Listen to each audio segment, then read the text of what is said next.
Welcome to 60 Seconds to Code, where I show you how to code in 60 seconds or less. Today you will learn about controlling the flow of your program using if statements.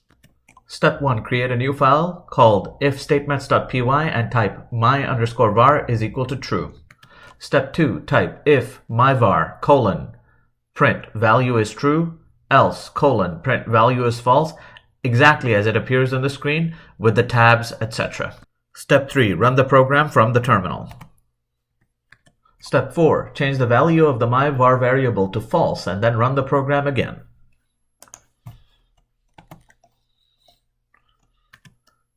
As you can probably tell, the if statement executes if the given condition is true, and the else statement executes if the given condition is false.